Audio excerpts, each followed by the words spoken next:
Me llamo Julian Park, tengo 32 años y soy un analista de datos común y corriente en Seattle. Mi vida es como una línea recta, sin giros bruscos ni caídas repentinas. Me despierto a las 6 de la mañana, preparo café negro y me siento frente a la pantalla del ordenador todo el día, revisando datos y prediciendo tendencias para la pequeña empresa tecnológica donde trabajo. Por las tardes cocino algo sencillo, casi siempre ensalada de pollo o pasta, y luego leo un libro o veo un documental en Netflix. Nada de fiestas, nada de aventuras, solo la estabilidad que me enorgullece haber construido desde que me gradué. Vivo de manera responsable, envío dinero a mis padres todos los meses y llamo con frecuencia para saber cómo está la abuela Clara. Ella es la persona más cercana a mí, la que me contaba historias cuando era niño y me enseñó a escuchar y a tener paciencia. Mi vida es tan tranquila que a veces me pregunto si realmente estoy viviendo o solo existiendo. Ese fin de semana conduje hasta Tecoume para visitar a mis padres. La conocida autopista I-5, flanqueada por árboles verdes y frondosos a ambos lados, y el leve aroma salado del estrecho de Puget flotando en el aire. Rara vez voy a casa, quizá por el trabajo, o más en el fondo, porque las conversaciones con mis padres suelen sentirse un poco forzadas. Mi padre, Henry Park, es ingeniero jubilado, estricto y siempre planificando el futuro. Mi madre, Angela, es ama de casa, intenta mantener la armonía, aunque a veces muestra señales claras de cansancio. Cuando empujé la puerta para entrar, el aroma de carne a la parrilla y verduras salteadas salió de la cocina. ¿Has venido a visitarnos, Julián?, llamó mamá desde allí, con una voz cálida, aunque ligeramente apresurada. Papá estaba sentado en la mesa del comedor con el periódico en la mano. Asintió a modo de saludo sin levantar la vista. Nos sentamos a comer y la comida transcurrió como siempre. Arroz blanco, carne de res salteada con cebolla, ensalada de tomate. Yo hablé del trabajo, de los números secos que analizo, y ellos escucharon atentos, haciendo algunas preguntas educadas. Pero el ambiente cambió cuando estábamos comiendo el postre, un flan casero que mamá había preparado. Papá dejó la cuchara sobre la mesa y me miró fijamente. Julián, tu madre y yo hemos estado pensando en hacer un viaje, dijo con un tono serio, como si hablara de negocios. Mamá miró a papá y luego a mí, con los ojos brillantes. Estamos planeando ir a Japón, hijo. Ha sido nuestro sueño de toda la vida. Lo hemos hablado muchas veces. Asentí, no demasiado sorprendido.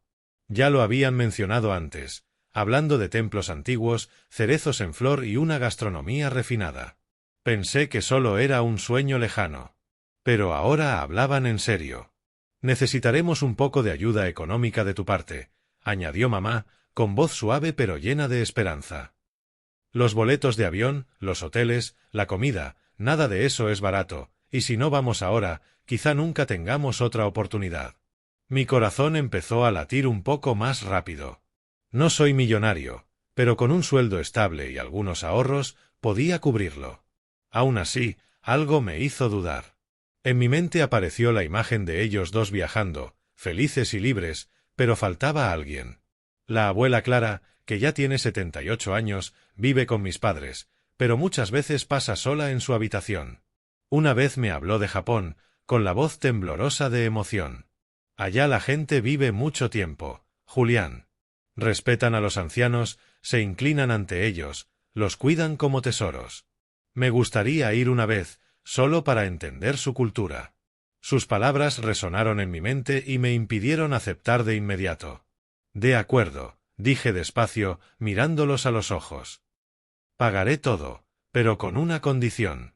La abuela tiene que ir con ustedes. El aire se volvió tenso de repente. Papá frunció el ceño.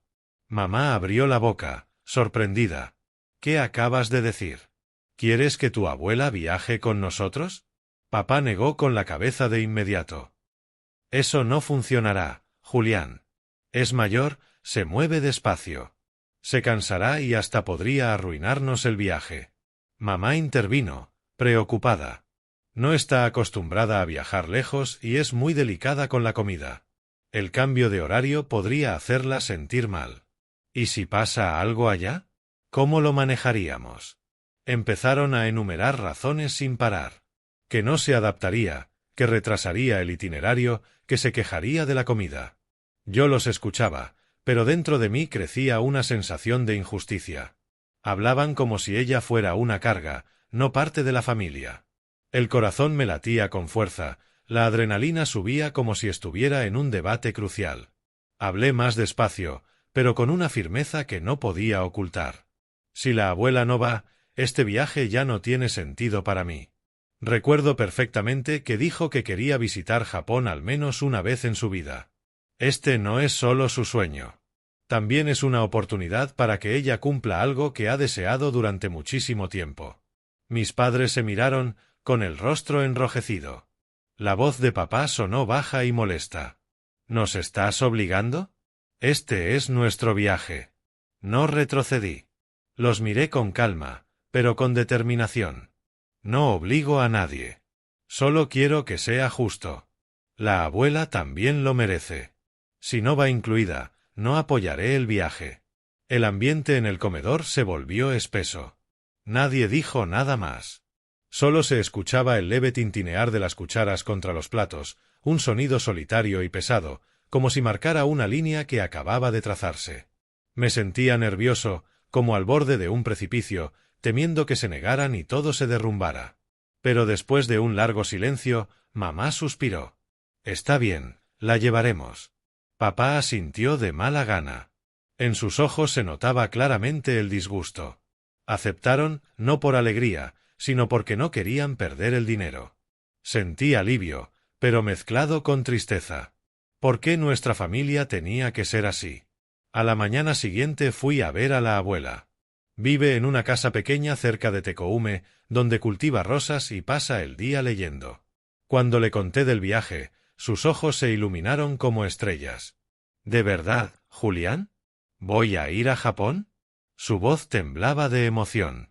Me abrazó con fuerza, como una niña a punto de recibir un regalo. Nunca la había visto tan feliz. En los días siguientes empezó a prepararse.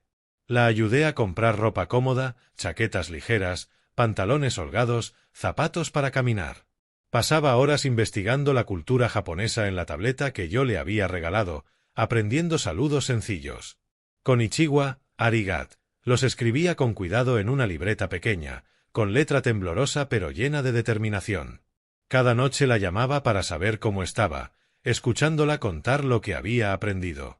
Los japoneses respetan muchísimo a los mayores, cariño. Se inclinan, viven con calma, todo es tranquilo y pacífico. Una noche la visité tarde. Nos sentamos en el porche tomando té caliente bajo la luz de la luna. Me miró con los ojos brillantes.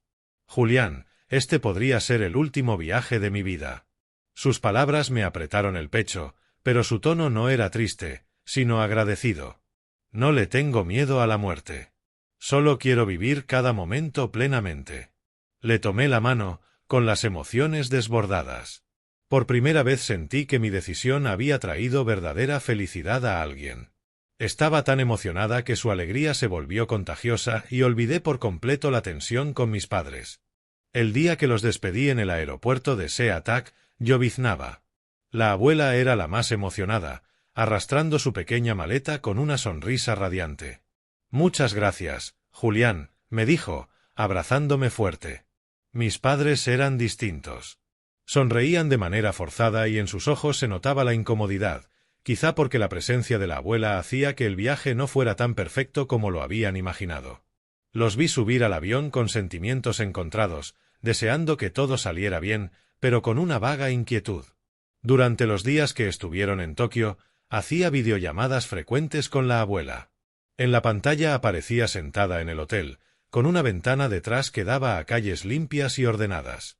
«Julián, los trenes aquí son increíbles, rápidos y limpísimos», me decía con energía.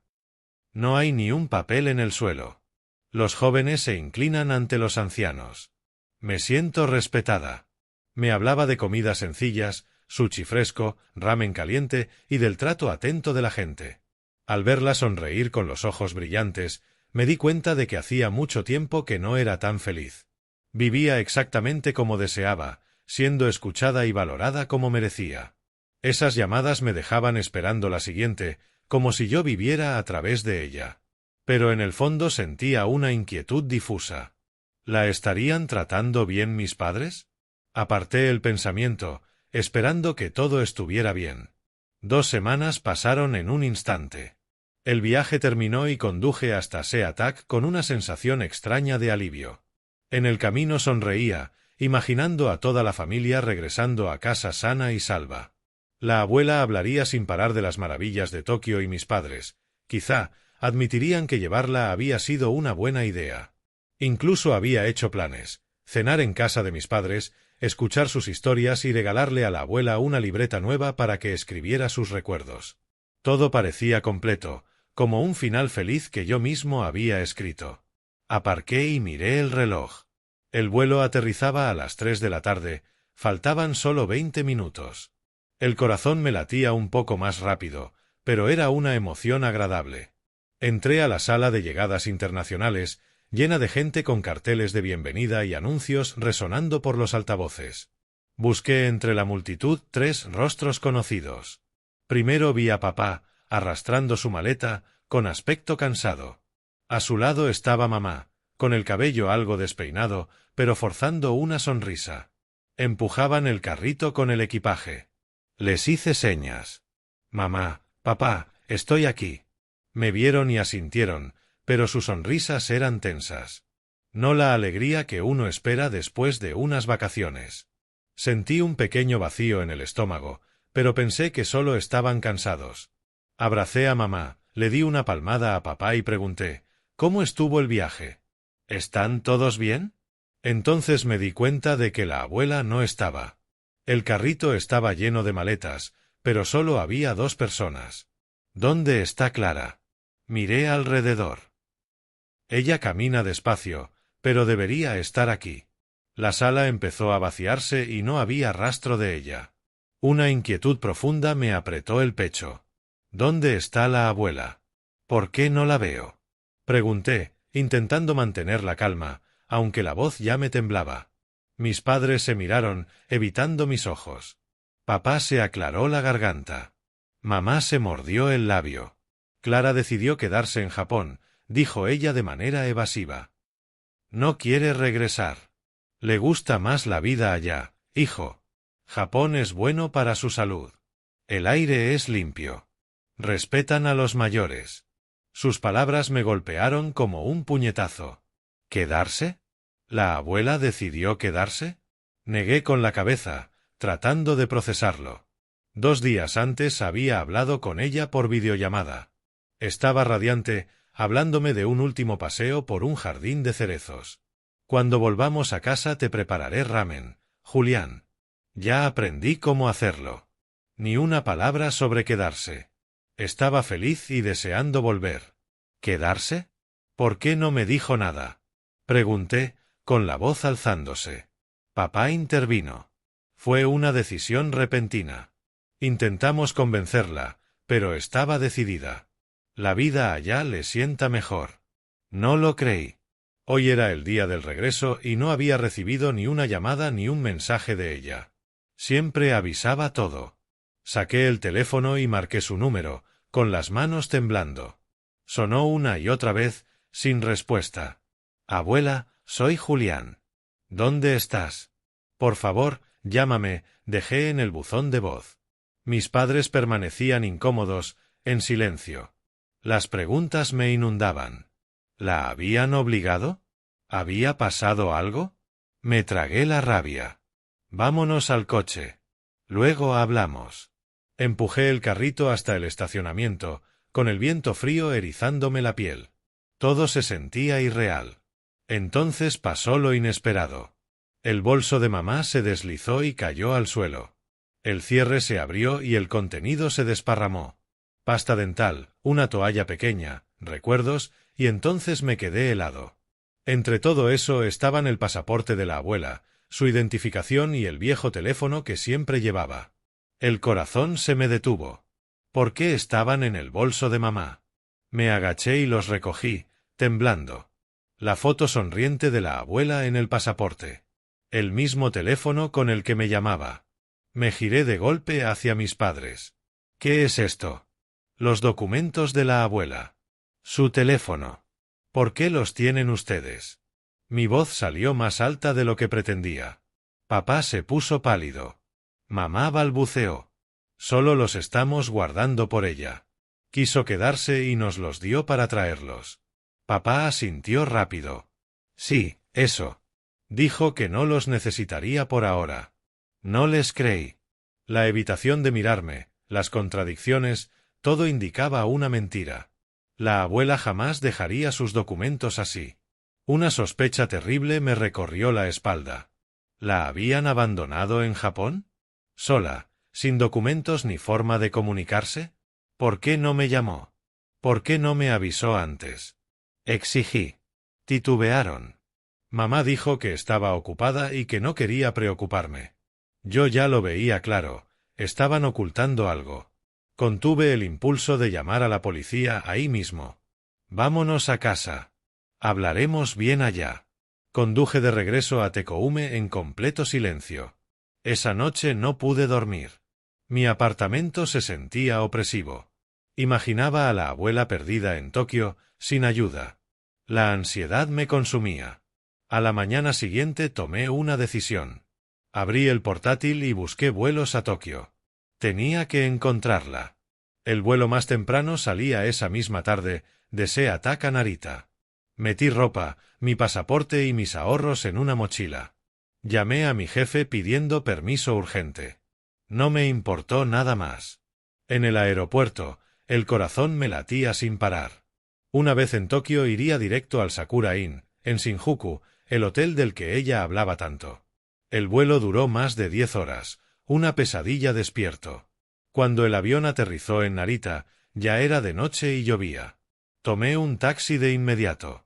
Sakura Inn, en Shinjuku, le dije al conductor. Al llegar, entré casi corriendo. Detrás del mostrador había un hombre de mediana edad. Le expliqué en inglés que buscaba a Clara Park, mi abuela. Revisó el ordenador, el registro, y luego levantó la vista. Sí, la señora Clara Park sigue hospedada con nosotros. Habitación 205. Esas palabras me atravesaron como un alivio inmenso. Mis piernas flaquearon. Toda la tensión que se había acumulado durante el viaje entero por fin se liberó. Estuve a punto de desplomarme, agarrándome al mostrador, jadeando por aire. El peso de las últimas horas, incluso de los últimos 2 días, finalmente se disipó. Ella estaba allí. Estaba a salvo. Le pedí al recepcionista que la contactara. Por favor, llámela por mí. Dígale que su nieto ha llegado. Marcó la línea interna, dijo algo en japonés y luego asintió. Está bajando ahora mismo. Me quedé de pie en el vestíbulo, con las piernas temblando y los ojos fijos en el ascensor. Cada segundo se sentía como un siglo. Entonces las puertas se abrieron y allí estaba ella, Clara Park, tranquila y serena, el rostro relajado, con su chaqueta de siempre y una sonrisa en cuanto me vio.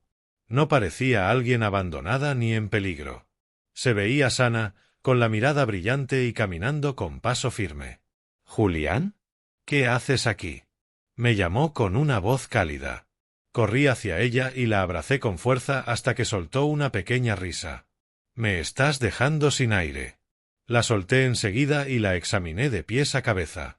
Ninguna herida, ningún signo de agotamiento, tan lúcida como siempre. El miedo que llevaba en el pecho se derritió. Las lágrimas empezaron a caer sin control. Abuela, estaba muerto de preocupación. ¿Por qué no me dijiste nada? Mamá y papá dijeron que querías quedarte, pero no les creí. Ella me dio unas palmaditas en el hombro y me condujo de vuelta al ascensor. Ven primero a mi habitación. Te explicaré todo. Su habitación era ordenada y compacta, con un suave aroma a té verde. Los libros y cuadernos estaban perfectamente acomodados sobre la mesa. Nos sentamos. Preparó té caliente y comenzó a contar su historia con calma. Durante su estancia, el dueño del hotel, el señor Hiroshi, le había tomado mucho aprecio. Había notado cómo ella observaba a los huéspedes mayores, preguntando por sus necesidades. Sillas más bajas, té más caliente, pequeños detalles que marcaban la diferencia. Eso lo impresionó. Continuó hablando, con los ojos brillantes. El señor Hiroshi reconoció el talento de Clara para organizar, comunicarse y cuidar de las personas. Le ofreció un trabajo ayudando a gestionar el hotel, especialmente enfocado en la atención a los huéspedes de edad avanzada. Ella capacitaba al personal para escuchar con atención y tratar a los mayores con respeto. Por primera vez, Julián, me ven como un verdadero aporte, no como una carga. Sus palabras me dejaron sin habla. A sus 78 años, le habían ofrecido un trabajo en un país tan lejano como Japón, algo que jamás había vivido en casa. Admitió que aún no había hablado bien del tema con la familia. Pensé que lo hablaríamos cuando regresáramos, contigo y con tus padres. No quería decidir nada apresuradamente. Pero entonces pasó lo inesperado. Mis padres se fueron de Japón por su cuenta, dejándola atrás sin avisar ni pedirle consentimiento. Aquella mañana se despertó tarde porque estaba cansada, creyendo que ellos estarían desayunando. Pero cuando bajó al vestíbulo, la recepcionista le dijo que ya habían hecho el check-out y se habían llevado todo el equipaje, incluido el suyo.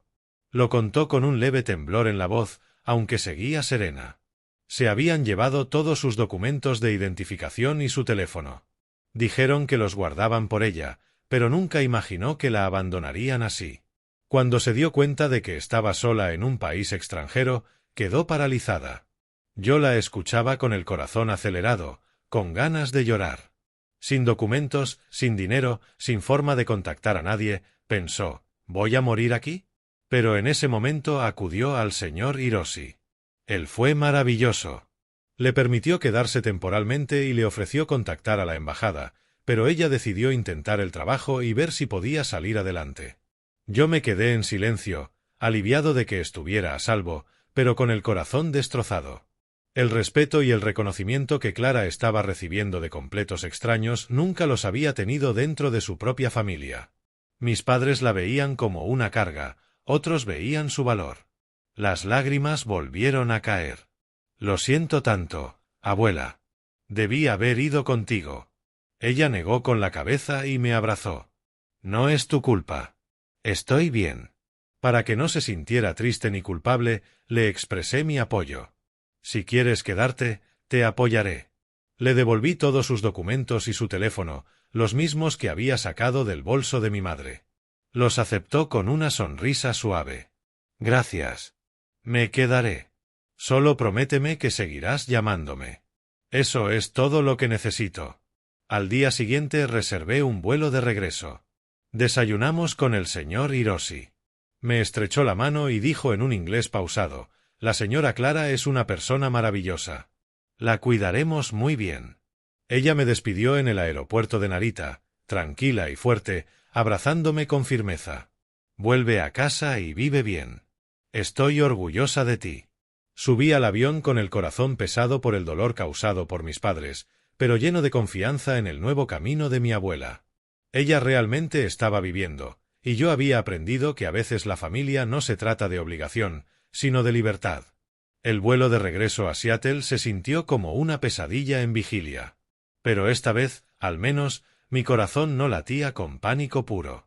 Me senté junto a la ventana, observando las nubes blancas deslizarse lentamente, con la mente revuelta por todo lo ocurrido. Mi abuela estaba a salvo. Incluso estaba comenzando una nueva vida. Pero mis padres, mi propia sangre, la habían traicionado de la manera más cruel posible. Me pregunté si sentirían algún remordimiento o si simplemente intentaban fingir que nada había pasado. Cuando el avión aterrizó en Seattle, lloviznaba. Tomé un taxi a casa, con el agotamiento cayéndome encima. Abrí la puerta del apartamento y el aire familiar me envolvió, el olor rancio a café viejo, el montón de papeles sobre el escritorio y un silencio pesado. Me dejé caer sobre la cama y me quedé dormido de manera inquieta, perseguido por la imagen de mi abuela sonriendo en un Tokio lejano. De vuelta en Seattle, intenté retomar mi rutina anterior. Despertarme a las 6 de la mañana, preparar café negro, sentarme frente al ordenador revisando correos de trabajo. Me ponía una camisa limpia, conducía hasta la oficina y saludaba a los compañeros con una sonrisa forzada. Por fuera, seguía siendo Julián Park, el hombre tranquilo y responsable, con una vida estable. Pero por dentro se había formado un vacío indescriptible, como un hueco que no dejaba de crecer. Cada tarde, al volver a casa, me sentaba solo en el sofá, mirando las luces de la ciudad parpadear tras la ventana, preguntándome ¿qué estará haciendo la abuela ahora? ¿Extrañará su hogar? Esa sensación me hacía sentir más solo que nunca, incluso más que cuando antes me sentía cómodo con la soledad. Empecé a llamarla cada semana, escuchando su voz alegre mientras me hablaba de su trabajo en el hotel. Hoy enseñé al personal a escuchar de verdad a los huéspedes mayores, cariño. Se inclinan ante mí y me llaman sensei, maestra. Yo sonreía, pero el corazón me pesaba. ¿Por qué tuvo que encontrar respeto tan lejos? Las llamadas de mis padres se volvieron cada vez más escasas. Antes llamaban cada mes preguntando por el trabajo, siempre con la insinuación de necesitar ayuda económica. Ahora el teléfono permanecía en silencio. Intenté llamar yo algunas veces, fingiendo normalidad. ¿Cómo están? En el trabajo todo sigue bien. Respondían vagamente, hablando del clima en Tecoume o de nuevos vecinos. Pero en cuanto mencionaba a Clara, el ambiente cambiaba. ¿Cómo está la abuela? ¿Has hablado con ella? Preguntaba, con el corazón acelerado. Papá se aclaraba la garganta. Ah, está en Japón. Supongo que está bien. En fin, ¿cómo va tu trabajo? Mamá intervenía rápido. No te preocupes, ella puede cuidarse sola. Cambiemos de tema. ¿Estás comiendo bien? Cambiaban de conversación como si la existencia de mi abuela fuera un tema prohibido. Al principio pensé que exageraba, pero después se repitió una y otra vez. El nudo en el pecho crecía con cada llamada. Al final dejé de mencionarla, pero el dolor seguía ahí, como una herida que no cerraba. Continué trabajando como analista de datos en una empresa tecnológica mediana, donde llevaba 6 años. El salario era estable, suficiente para pagar el alquiler, comer con comodidad y ahorrar un poco. Pasaba los días frente a pantallas, analizando datos y prediciendo tendencias de ventas. Mis compañeros eran amables. Mi jefe a veces me felicitaba. Buen informe, Julián. Me sentía seguro, como si mi vida estuviera sobre terreno firme. Pero entonces el mercado tecnológico empezó a desacelerarse. Las noticias se propagaron. Despidos masivos en el año 2025, impulsados por la inteligencia artificial y la crisis económica. Grandes empresas como Amazon y UPS recortaron miles de puestos. Los rumores comenzaron en la oficina. Proyectos suspendidos, presupuestos ajustados, menos trabajo. Salía antes, pero la presión aumentaba. El jefe convocaba reuniones cada vez más frecuentes, con voz tensa. Tenemos que optimizar. Se revisará a los de bajo rendimiento. Las reuniones internas se volvieron insoportables. En una sala de conferencias, sosteniendo una taza de café frío, escuché: los ingresos bajaron un 15% este trimestre. Hay que recortar gastos. Las miradas preocupadas se cruzaban en silencio. Por primera vez sentí la inestabilidad. Cada correo de recursos humanos hacía que el corazón se me saliera del pecho. Empecé a quedarme hasta tarde, revisando datos una y otra vez, intentando resistir. Pero en el fondo sabía que la tormenta se acercaba. Una mañana llegué temprano. El ambiente era extraño. Susurros, rostros pálidos. El jefe convocó una reunión de emergencia. La empresa se está reestructurando. Tenemos que reducir personal. Mi nombre estaba en la lista. Julián, tus habilidades son excelentes, pero este puesto será eliminado. La inteligencia artificial puede hacerlo ahora. Las palabras cayeron como un rayo. Me quedé paralizado. Despedido. Mi única fuente de ingresos durante años. Guardé mis cosas en una caja de cartón y caminé hacia el coche abrazándola, con lágrimas cayendo sin darme cuenta. De camino a casa, me detuve y grité dentro del coche: ¿por qué a mí?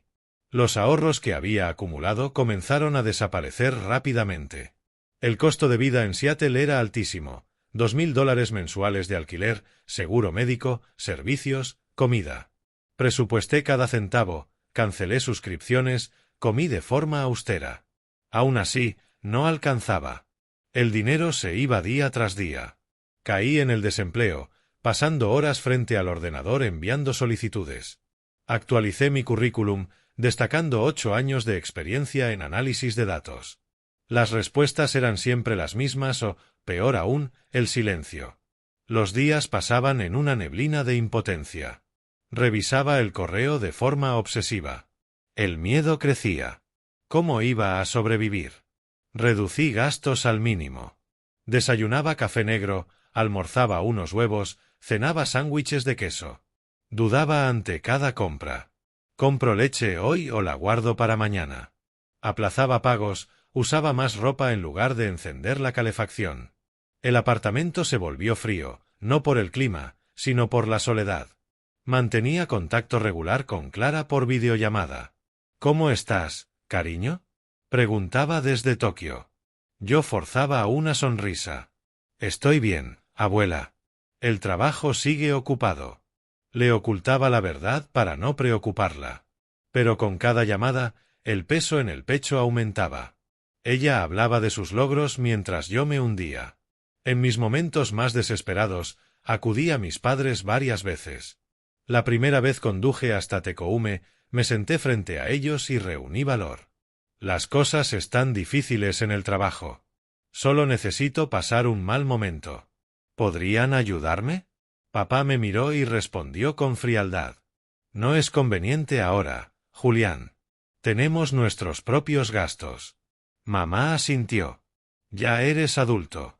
Debes resolverlo solo. La siguiente vez pedí un préstamo. Prometí devolverlo. Se negaron. No somos un banco. Su frialdad me atravesó como un cuchillo. Comprendí que cuando dejé de tener valor económico, los lazos familiares se volvieron frágiles. Ellos me pidieron dinero para viajar. Ahora me daban la espalda. Mi vida llegó a un callejón sin salida. No solo por el dinero, sino por sentirme abandonado, igual que había pasado con Clara. Pasaba horas caminando por parques, viendo a otros reír, preguntándome por qué la vida era tan injusta. Con el tiempo entendí que la estabilidad solo existía mientras podía sostener a otros. Cuando me volví vulnerable, todo se derrumbó. Pensé en mi abuela, en su fortaleza, y me pregunté si yo también podría levantarme. Habían pasado 4 años desde que caí en la crisis. Mi vida se convirtió en una cadena de desafíos. Acepté cualquier trabajo para sobrevivir. Primero trabajos freelance mal pagados. Luego fui barista, taxista, incluso conserje nocturno. No eran sueños, pero me mantenían con vida. Vendí pertenencias. Aún así, me prometí no rendirme. Cada mañana me miraba al espejo y me decía, hoy lo intentarás. Aprendí nuevas habilidades con recursos gratuitos. Me acostumbré a la soledad. Mi pequeña habitación alquilada se volvió mi mundo. No amigos cercanos, no pareja. Pero el silencio me ayudó a no caer en la desesperación. Hablaba con Clara con frecuencia. Me ascendieron, cariño. Ahora dirijo todo el departamento de atención a huéspedes mayores. Yo sonreía, orgulloso. Eso es maravilloso, abuela. Un día cualquiera, alguien tocó a la puerta. Al abrirla, me quedé helado. Allí estaba Clara, firme, segura, con una pequeña maleta. Ya no frágil, sino fuerte. La abracé con lágrimas. He vuelto, dijo. Y esta vez, vengo por ti. Me explicó que regresaba para abrir un hotel en Estados Unidos, inspirado en el modelo japonés, enfocado en el respeto a los mayores. Sería en Seattle. Y quería que yo trabajara con ella, no por obligación, sino porque confiaba en mí. Sus palabras encendieron una esperanza que creía perdida. Lloré de alegría. Por primera vez en años, vi un camino claro. El bloqueo había terminado. Ahora había una oportunidad real. En los días que siguieron, nos sumergimos por completo en el trabajo. Nos mudamos a un departamento temporal cerca del terreno donde estaría el hotel, un edificio antiguo en las afueras de Seattle que estaba siendo renovado al estilo japonés.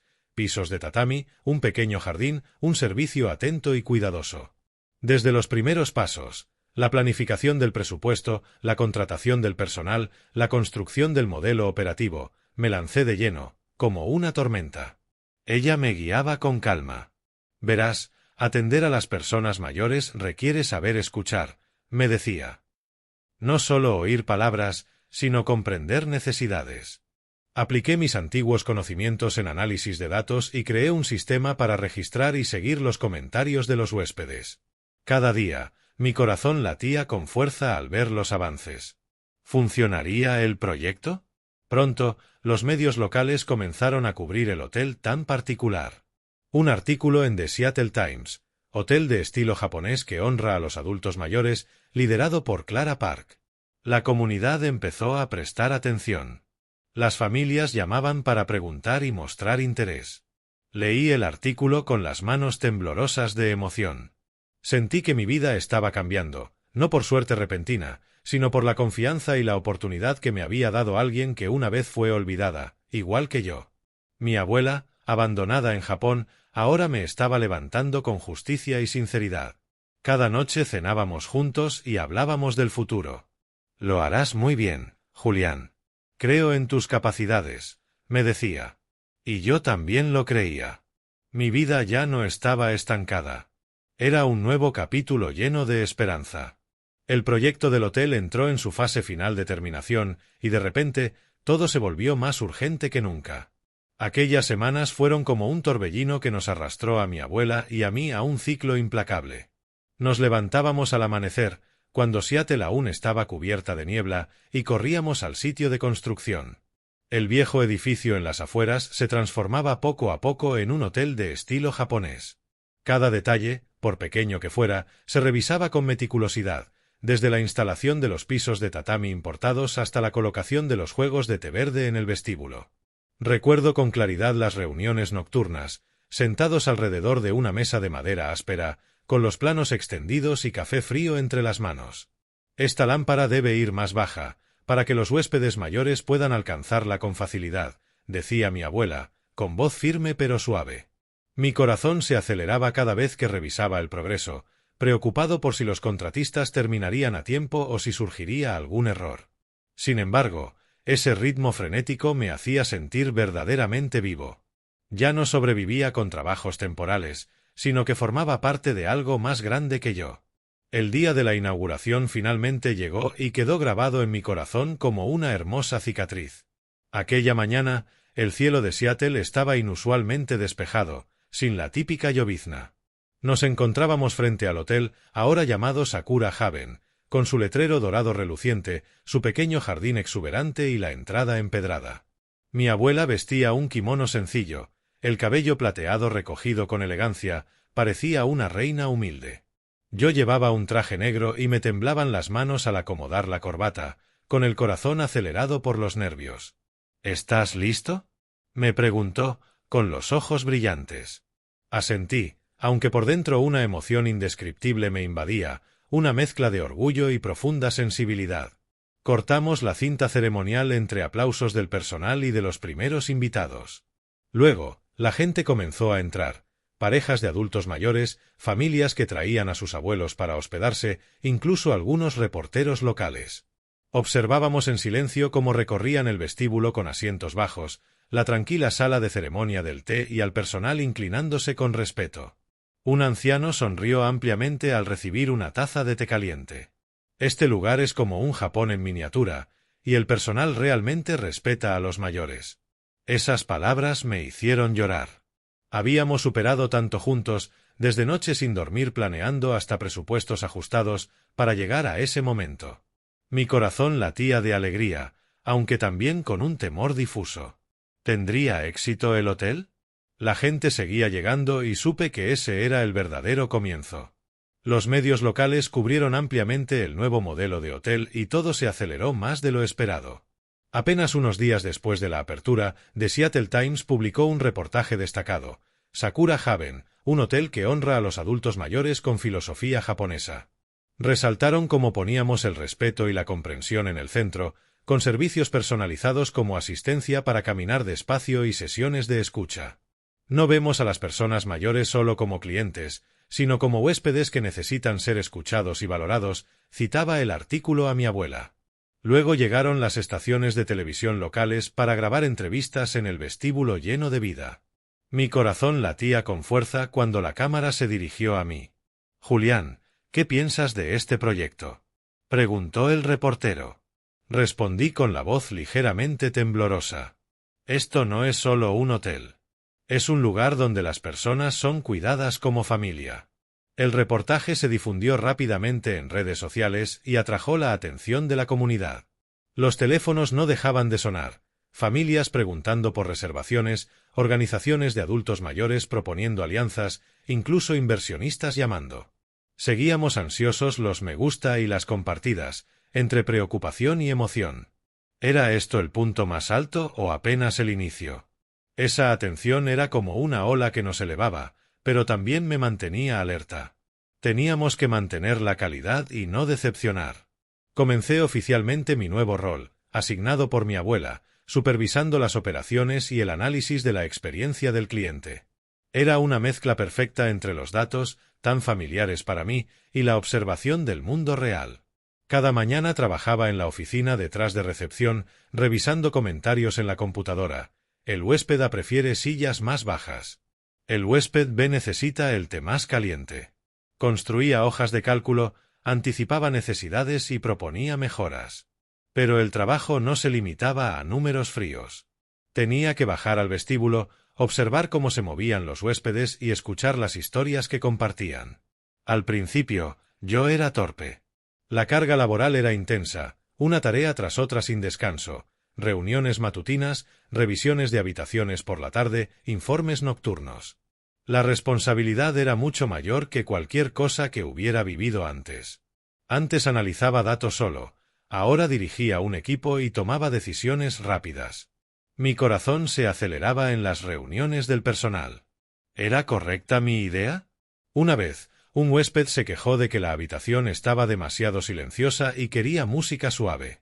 Me puse nervioso al manejar la situación, con las manos temblorosas mientras tomaba notas. ¿Podré con esto?, me preguntaba, tan ansioso que perdía el sueño. Sin embargo, con una determinación férrea y la disciplina forjada en mis años difíciles, poco a poco me adapté y dominé el trabajo. Aquellos días conduciendo taxis y limpiando pisos me habían entrenado. Nunca rendirse. Trabajar duro. Me levantaba más temprano, aprendía de mis colegas, probaba nuevas ideas. Una vez propuse un sistema de retroalimentación mediante código QR para que los huéspedes evaluaran el servicio. Se implementó de inmediato. Mi corazón latía con fuerza cuando los resultados mostraron un aumento del 30% en los comentarios. Mi abuela siempre estaba ahí, guiándome paso a paso, sin imponer, dejándome aprender por mí mismo. Me preguntaba con suavidad qué haría si un huésped estuviera insatisfecho y esperaba pacientemente mi respuesta. Experimenté, me equivoqué, ajusté, y comprendí que los errores iniciales no eran fracasos, sino maestros silenciosos que me ayudaban a crecer. De ella aprendí no solo conocimientos técnicos, sino una comprensión más profunda de cómo tratar a las personas, escuchar antes de hablar, respetar opiniones distintas. Por las tardes, a menudo me llevaba al jardín y me mostraba lentamente cómo inclinarme ante los huéspedes, recordándome que no era una formalidad vacía, sino un gesto que debía nacer de la sinceridad. Al principio era torpe, pero con el tiempo gané confianza. Esa guía silenciosa me reconfortaba y me hacía consciente de que maduraba día a día. Con el tiempo, trabajé con mayor eficiencia, gané la confianza de mis compañeros, el reconocimiento de los huéspedes y un rol más claro. Llegaban cartas de agradecimiento. Una vez, un huésped mayor lloró al despedirse. Este lugar me hace sentir vivo otra vez. Esas palabras me llenaron de orgullo. Ya no era el desempleado sin rumbo. Era el gerente de operaciones, con ideas que eran escuchadas. Mi vida se estabilizó poco a poco, mis ingresos aumentaron de forma constante, desde el salario inicial hasta bonos por desempeño. Los días de preocuparme por la comida o el alquiler quedaron atrás, difuminados como un sueño antiguo. Me mudé a un departamento más grande, compraba con más tranquilidad, incluso ahorraba. Mi mentalidad también cambió de manera notable. Ya no estaba cargado de ansiedad, sino lleno de seguridad y control sobre mi futuro. Cada mañana, al despertar, miraba por la ventana y pensaba, hoy será un buen día. Ya no por miedo, sino por anticipación. Clara y yo solíamos reunirnos después del trabajo para comidas sencillas pero cálidas. Elegíamos pequeños restaurantes cerca del hotel, pedíamos ramen caliente o ensaladas de verduras. Nada lujoso, pero lleno de conexión. Durante esas comidas hablábamos del trabajo. ¿Cómo manejaste hoy a un huésped difícil?, me preguntaba. Yo compartía los detalles y aprendía de sus comentarios. Hablábamos de cómo las personas se tratan entre sí. El respeto no está en las palabras, sino en las acciones, me enseñaba. Y del valor de detenerse a escuchar. La vida va deprisa, pero si no te detienes, te pierdes mucho, decía con voz serena. Esas conversaciones calmaban mi corazón. Comprendí que Clara no era solo mi abuela, sino una mentora silenciosa que enseñaba más con el ejemplo que con discursos. Nunca daba lecciones, simplemente vivía con paciencia, escuchando al personal y a los huéspedes, sonriendo incluso ante los desafíos. De ella aprendí que el éxito no es estar por encima de otros, sino saber inclinarse para ayudar a levantarse a quienes fueron ignorados. Sakura Haven funcionaba con creciente estabilidad y fui testigo, paso a paso, de cómo el proyecto crecía. Al principio, los huéspedes eran pocos, algunas parejas mayores que nos encontraron por artículos locales o familias que habían oído rumores sobre nuestro modelo de servicio. Pero con el tiempo, el flujo aumentó de manera constante. Cada mañana revisaba el sistema de reservas con el corazón acelerado al ver cómo la ocupación subía del 20% inicial al 50%, luego al 70%. Las reseñas positivas comenzaron a multiplicarse, especialmente de familias con adultos mayores. En Google, una mujer escribió: «Este lugar me hace sentir realmente respetada, no solo como clienta». El personal escuchó mis historias como si fueran familia. En Yelp, otra familia compartió: «Trajimos al abuelo aquí y sonrió todo el tiempo. Asientos bajos, té caliente, siempre atentos, una atmósfera tranquila como en Japón». ¡Maravilloso! Leía esos comentarios con las manos temblorosas, revisando cada día por si aparecía alguna reseña negativa. Por suerte, la mayoría eran positivas y se difundían en redes, atrayendo nuevos huéspedes. Una tarde, mientras analizaba datos, llegó un correo de un huésped habitual. «Gracias, Julián, por adaptar la habitación para mi madre. Tiene las piernas débiles y el sofá más bajo la hizo sentir mucho más cómoda». Sonreí, pero también sentí el peso de la responsabilidad. No solo vendíamos habitaciones. Estábamos tocando vidas. El proyecto se mantenía firme en sus valores, sin excesos ni alardes, pero con una reputación sólida en la comunidad. No gastábamos en publicidad ni contratábamos influenciadores. Nos enfocábamos en la calidad. Despacio y con constancia, Julián. Los huéspedes regresarán si sienten que nuestro servicio es genuino, me recordaba mi abuela. Y tenía razón. Organizaciones locales de adultos mayores comenzaron a contactarnos para proponer eventos. Un club de jubilados de Seattle nos invitó a un taller y aceptamos. Mi abuela subió al escenario y compartió nuestra filosofía de servicio con voz tranquila y convincente. Yo observaba desde abajo, preocupado por si se cansaba, pero lo hizo de manera brillante y recibió un aplauso ensordecedor. La comunidad empezó a reconocer a Sakura Haven como un símbolo, no de lujo, sino de respeto hacia las personas mayores. Analizaba los datos mensuales y veía cómo la tasa de huéspedes recurrentes aumentaba un 40% y los ingresos se estabilizaban. Eso me dio un respiro, aunque con una preocupación latente. ¿Podríamos mantener este ritmo? En cada reunión del equipo recordaba: cada huésped tiene una historia. Escúchenla. El proyecto ya no era un sueño, sino una realidad sólida. Una noche, mientras mi abuela y yo cenábamos en mi pequeño departamento, un golpe en la puerta interrumpió nuestro momento de calma. Era una noche común. Estábamos sentados alrededor de la vieja mesa de madera, disfrutando de un ramen que ella había preparado con una receta japonesa, fideos firmes y un caldo aromático cocido durante 2 horas. Me contaba sobre una huésped de ese día, sobre sus hijos ocupados que casi no la visitaban. Yo escuchaba mientras ella lloraba, luego sonreía y agradecía haber sido escuchada. El ambiente cálido del departamento me hizo olvidar el cansancio del día. Entonces, el golpe en la puerta, suave pero claro, como un tambor fuera de lugar.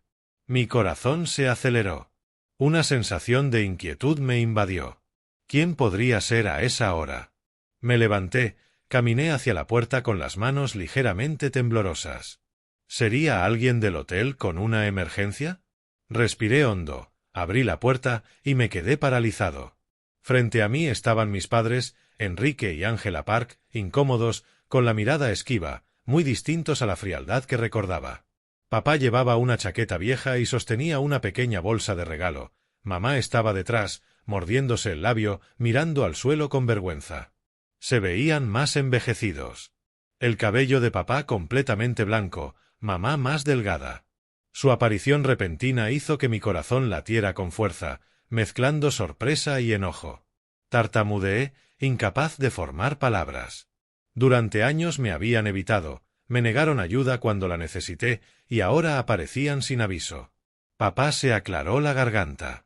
«Julián, ¿podemos pasar?» Asentí y los dejé entrar, intentando mantener la calma, aunque ya intuía el motivo de su visita. Habían oído del éxito del hotel y ahora querían reconciliarse. El ambiente se volvió pesado. Mi abuela los observaba con serenidad, sin sorpresa ni agrado. «Hemos oído sobre el hotel», comenzó mamá con cautela. «Clara, estamos muy orgullosos de ti. Es un proyecto maravilloso». «Sí», añadió papá con torpeza. «Leímos los artículos. Todo el mundo te elogia. Eres increíble». Ofrecieron disculpas tardías. «Clara, sentimos lo que pasó en Japón. Fue un malentendido. Pensamos que era lo mejor para ti. Queremos reconciliarnos. Somos familia, ¿no?» Sus palabras sonaban vacías. Yo guardé silencio, viendo con claridad que no era arrepentimiento sincero, sino interés despertado por el éxito de mi abuela. Esperé su respuesta, sabiendo que sólo ella importaba. Clara se sentó erguida, las manos tranquilas sobre la mesa. «Enrique, Ángela, quiero decir algo con claridad», empezó. «Los perdoné hace mucho tiempo». Mis padres se tensaron. Mamá respiró hondo, esperanzada. Clara continuó.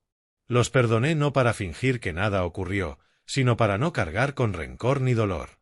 No quería ese peso». Luego levantó la mirada, firme. «Pero no puedo aceptar reconciliar esta relación». El silencio cayó como una losa. Mamá abrió la boca, papá apretó las manos. «La relación entre nosotros terminó el día que me dejaron en Japón sin explicación», dijo con calma.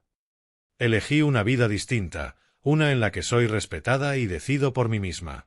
Esa vida me da paz, y en ella no hay espacio para quienes me vieron como una carga». Papá intentó justificar. «No quisimos hacerte daño. Fue un error. Ahora lo entendemos». Mamá suplicó y luego me miró. «Julián, diles algo». Yo no pude hablar. Clara concluyó. «Respeten mi decisión, como yo respeté las suyas. No guardo rencor, pero mi decisión está tomada». Mis padres se levantaron en silencio. Papá murmuró una despedida. La puerta se cerró. La habitación quedó en silencio, como si un capítulo antiguo hubiera llegado oficialmente a su fin, sin posibilidad de volver atrás. Abracé a Clara y comprendí que no era solo alguien que había soportado toda una vida de dolor, sino una mujer fuerte que sabía poner límites y proteger su propio valor. Ella me estrechó con fuerza y susurró. «No estés triste, mi Julián. Estoy bien. Solo deseo que siempre vivas con bondad y que nunca permitas que nadie te haga olvidar cuánto vales». Las lágrimas corrieron por mi rostro, pero no eran de tristeza, sino de orgullo. Ella me había enseñado lo que era la verdadera fortaleza. Mi corazón latía con fuerza y supe que, a partir de ese momento, mi familia era ella, la única que realmente comprendía el valor del amor. Después de aquel encuentro, la vida de Clara y la mía continuó en una estabilidad tranquila. Mis padres no volvieron a aparecer ni a interferir. Fue como si una puerta se hubiera cerrado por completo, sin eco alguno. Durante los días siguientes, seguí revisando el teléfono por costumbre, con el corazón acelerado, esperando alguna llamada o un nuevo intento de convencernos. Pero no ocurrió. El teléfono permaneció en silencio. Solo mensajes del personal del hotel o videollamadas de Clara. Cada tarde conducía de regreso a casa, observando las luces de Seattle brillar en la noche, sintiendo una mezcla de alivio y una leve sensación de vacío. Ya no había llamadas evasivas ni silencios incómodos al mencionar a mi abuela. Solo la paz que habíamos construido por nuestra cuenta. Clara parecía imperturbable. Continuaba su trabajo con una sonrisa serena, como si aquel incidente hubiera sido apenas una brisa pasajera. Una vez le pregunté, con voz dudosa, ¿te arrepientes de haberlos rechazado? Ella negó suavemente con la cabeza, la mirada lejana. No, Julián. Elegí vivir para mí, y ahora soy verdaderamente feliz. Sus palabras me hicieron reflexionar profundamente. A veces, perdonar no significa volver a abrir la puerta. El trabajo en el hotel entró en un ritmo constante, y me entregué por completo al proyecto y a la nueva vida que Clara y yo estábamos construyendo juntos. Cada mañana llegaba temprano a la oficina, me sentaba frente a la pantalla y analizaba los comentarios de los huéspedes. Los números en ascenso y los mensajes cálidos hacían que mi corazón latiera con emoción. Ampliamos los servicios, añadimos clases de ceremonia del té para personas mayores y organizamos sesiones grupales para que compartieran recuerdos. Clara supervisaba la visión general, mientras yo me ocupaba de las operaciones, desde los calendarios de reservas hasta la formación del personal. Las reuniones de equipo se volvieron habituales, con café caliente y planes extendidos sobre la mesa. Una vez enfrentamos un pequeño problema, un grupo se quejó del ruido de la calle. Me lancé a resolverlo, llamando ansioso a los contratistas para instalar vidrio aislante. Los resultados llegaron antes de lo esperado. Los comentarios positivos volvieron a fluir y respiré aliviado. Comprendí que aquel proyecto no era solo un trabajo, sino algo mucho más profundo. La nueva vida me hacía sentir en control. Ya no vivía con miedo constante. Incluso empecé a aprender frases básicas en japonés con ella, riendo a carcajadas cada vez que pronunciaba mal arigat gozaimasu. Ella se reía conmigo, me daba una palmada en el hombro y decía que mejoraba poco a poco. Esos momentos simples me calentaban el corazón. Aún así, en el fondo, persistía una inquietud vaga, como si el pasado pudiera regresar en cualquier momento. La aparté, diciéndome que debía concentrarme en el presente.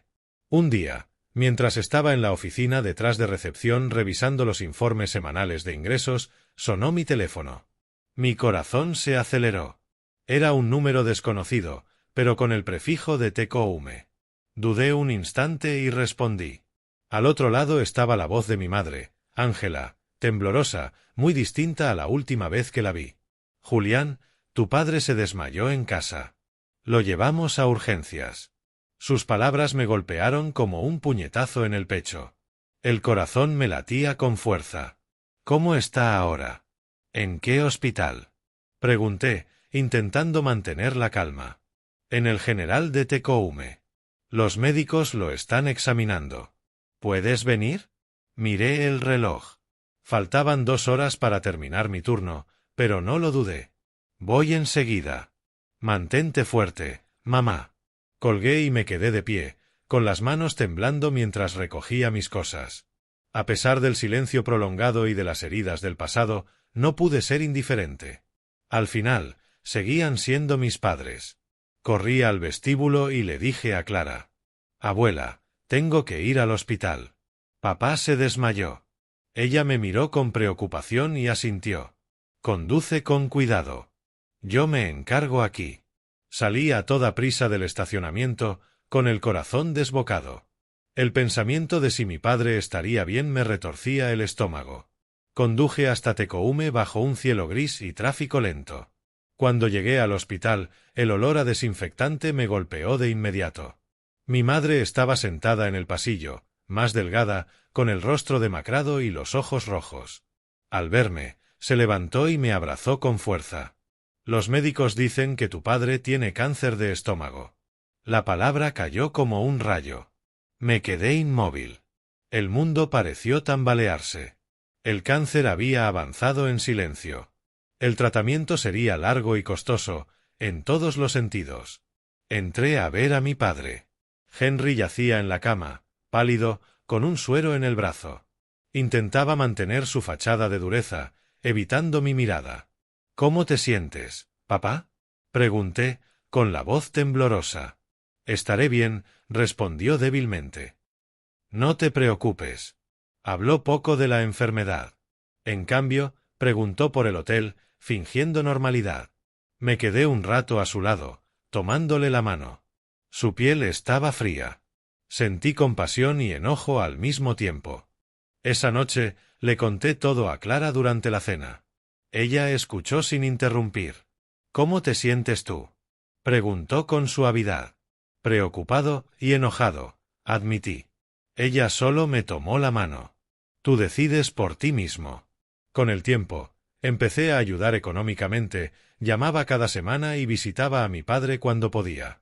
El cáncer avanzaba, pero también la esperanza. Vivía dividido entre mi responsabilidad como hijo y los límites que Clara había marcado. Hasta que, un día, Clara apareció inesperadamente en mi oficina. Su mirada era serena, pero profunda. Julián, quiero que me lleves a ver a Henry. Me quedé sin palabras.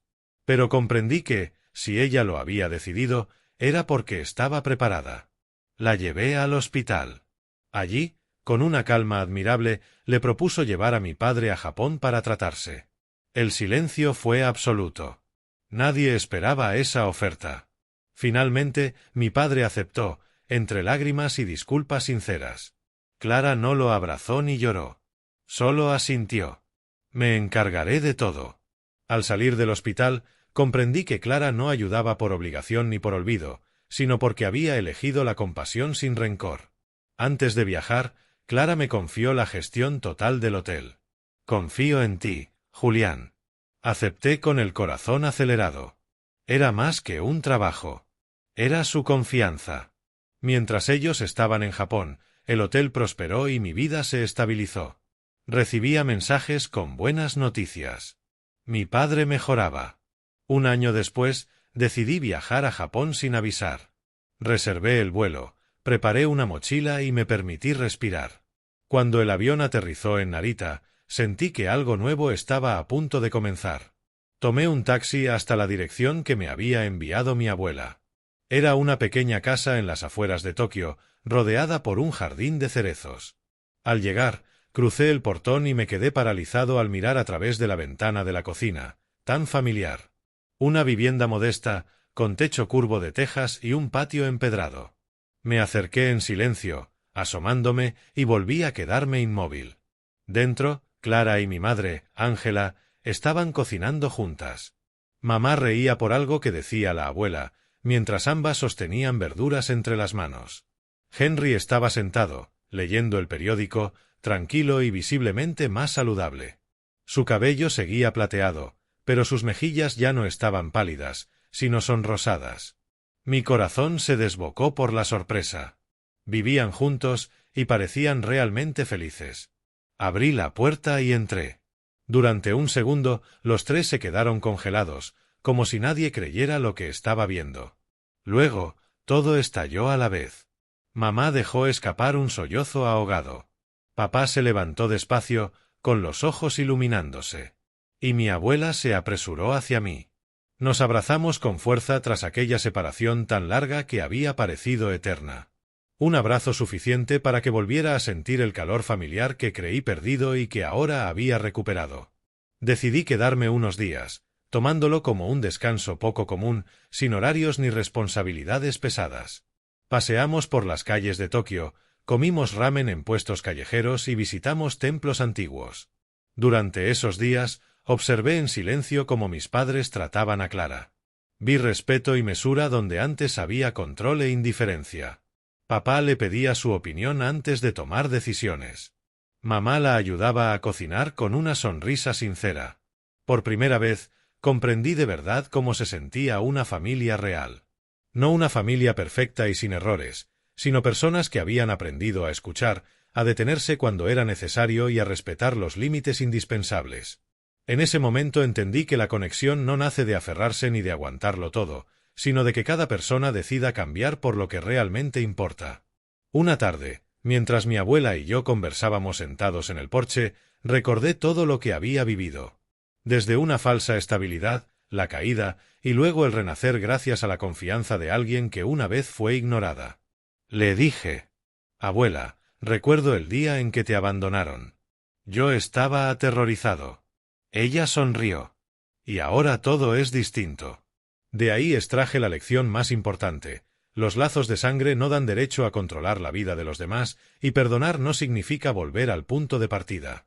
Comprendí que, para que una familia exista de verdad, cada persona debe hacerse responsable de sus decisiones y respetar los límites del otro. La historia se cierra con la imagen de un futuro libre de viejas heridas, donde todos tienen derecho a elegir su propia manera de vivir. Entendí que el amor no es apego ni sacrificio ciego, sino que solo tiene sentido cuando va acompañado de respeto, comprensión y libertad para elegir. Y así, a partir de todo eso, había nacido una nueva familia, más tranquila, más consciente y mucho más madura.